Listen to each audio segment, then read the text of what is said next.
AP NGGO సంఘం జిల్లా అధ్యక్షుడిగా ఏ సురేష్, కార్యదర్శి పి శ్రీధర్ బాబు మొత్తం 17 మంది సభ్యులతో కూడిన నూతన కార్యవర్గాన్ని ఇక ఎన్జీఓ సభ్యులు ఏకగ్రీవంగా ఎన్నుకున్నారు. ముందుగా సంఘం ప్రతినిధులతో సీఎంఆర్ జంక్షన్ నుంచి ఎన్జీఓ హోం వరకు ర్యాలీ నిర్వహించారు.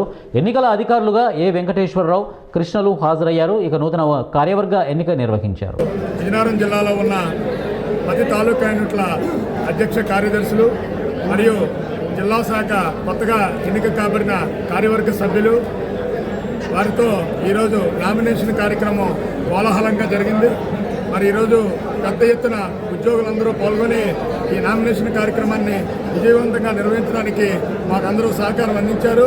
ముఖ్యంగా ఏపీ ఎన్జీజీఓ అసోసియేషన్ యొక్క మెయిన్ ఉద్యోగుల యొక్క సమస్యలను తీర్చడానికి మేము ప్రయత్నం చేస్తుంది. మరియు ఉద్యోగులు ఇప్పుడు ప్రస్తుతం అనుభవిస్తున్న రాయితీలన్నింటినీ కూడా ఒకటి కోల్పోయే పరిస్థితి ఉంది. మరి చాలా సమస్యలు ఉద్యోగుల పట్ల ఉన్నాయి. దానికి ఏకగ్రీవంగా మేము అన్ని తాలూకా యూనిట్లో ఎన్నికలు జరుపుకొని గత 3 నెలలుగా ఈరోజు రాష్ట్ర ఎన్నికల అబ్జర్వర్లు మరియు పర్యవేక్షకులు ఎన్నికల అధికారుల సమక్షంలో ఈరోజు ఎన్నికను ఏకగ్రీవంగా నిర్వహించడం జరిగింది. మరి ప్రభుత్వం ఉద్యోగుల పట్ల అనుసరిస్తున్న వ్యతిరేక విధానాలని మరియు ఉద్యోగుల యొక్క సమస్యల్ని ప్రభుత్వం దృష్టికి మేము తీసుకువెళ్ళడానికి ఎప్పుడూ సిద్ధంగా ఉంటాం. మరి ఈ విధంగా ఈరోజు నూతన కార్యవర్గం 17 మంది సభ్యులతో ఈరోజు ఎన్నిక కార్యక్రమం జరిగింది.